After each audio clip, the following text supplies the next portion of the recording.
So in this segment, we're going to be talking about Rishi Sunak cutting city regulations, which risks another financial crash, claim economists. There's two different stories around this I want to cover, so you'll see both of those probably near the same time.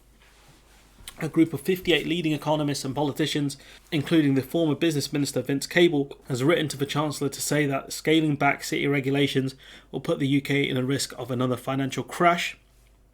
Of course, we're looking at a recession anyways this year, so deregulating now would be very stupid. But, as Michael Gove said, we're sick of experts, right? So, why should we care what 58 leading economists and politicians have to say about this? Why should we care?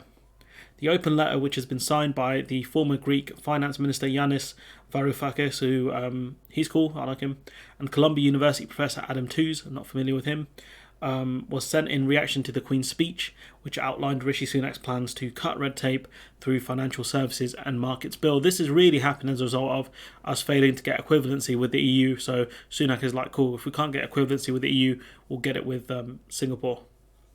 He says, we wholeheartedly support the government's aim. The letter says, we wholeheartedly support the government's aim to stimulate long-term UK growth, including through financial regulations. Yet we believe that competitiveness is an inappropriate objective for regulators, because in the legislation or in the Queen's speech, they talk about the need for the UK regulators to push for more competitiveness, which doesn't make sense. Regulators aren't there to make companies compete better, should we say. It's there to make sure that they don't fail or do anything stupid or illegal. News of the pending bill, which comes as the UK aims to replace EU regulations following Brexit, has stoked fears about a regulatory race to the bottom, with economists saying it could force watchdogs to act as cheerleaders for big city institutions, essentially pushing companies more to deregulate, because that will be their job. That's what they'll be marked on. How much did you help these companies be more competitive with other institutions around the world, for example, other financial services around the world? It's just madness that we would do this, just over a decade from the financial crash, the banking crash.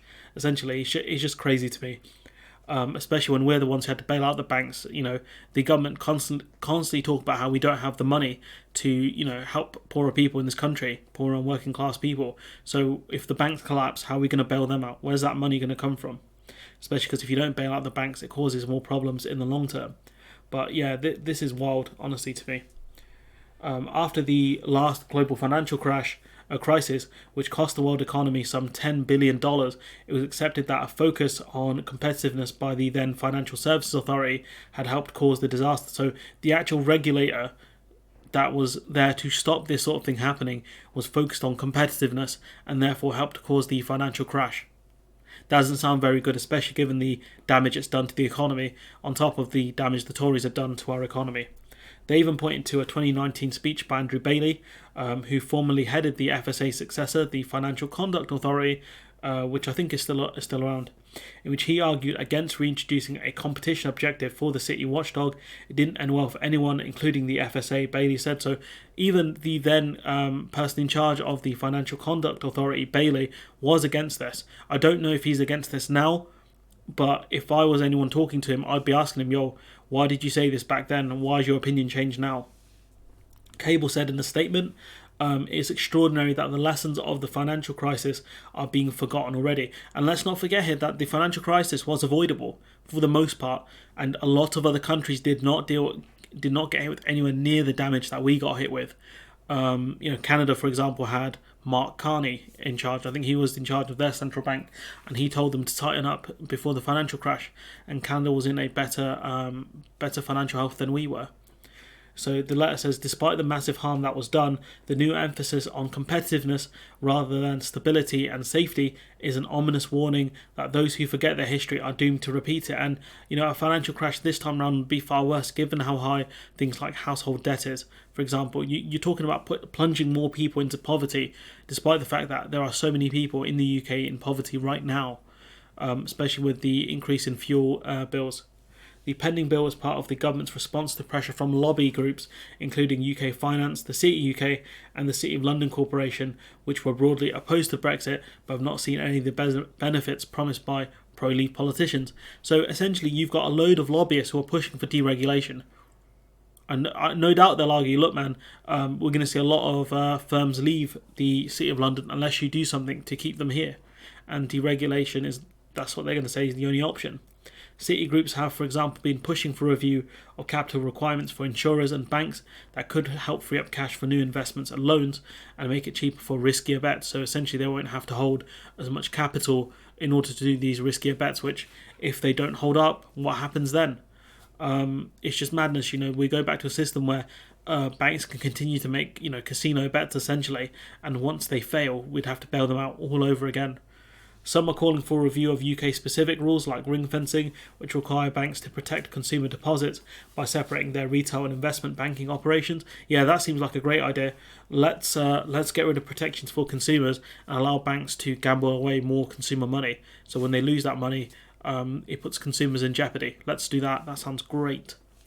As well as reducing the time it takes to secure regulatory approval for company directors and simplifying regulation for challenger banks. So essentially what you've got is company directors won't have to go through as many checks, which of course you don't want anyone dodgy running companies, and simplifying regulation for challenger bankers. Now, I've got no issue with challenger banks who want to compete with the big boys, but they've got to make sure that they've got enough capital when things go wrong, when people can't pay off their mortgages, for example, or other financial problems. They've got to make sure they've got the money at hand to deal with any fallout, because if they don't and they collapse, it causes all sorts of problems. The Treasury has not yet confirmed the main policies that will make up the Financial Services and Market Bill, which is expected to be put to Parliament in the coming months, but has pushed back against claims it will result in a watering down of regulation. Riddle me this, gang. How do you say you're going to cut through red tape and cut the amount of regulation, but not water down regulation? You're literally getting rid of it. I suppose you can argue not watering it down at that point. You're not making it weaker. You're just getting rid of the whole thing. Miles Selleck, Chief Executive of the City UK, defended the reintroduction of competitiveness objectives for regulators, which that shouldn't be what regulators are there to do, saying other countries like Hong Kong, Australia and Singapore had managed to strike a balance with other goals such as financial stability and consumer protection. And the question is, do you think that any UK regulators would be able to do that?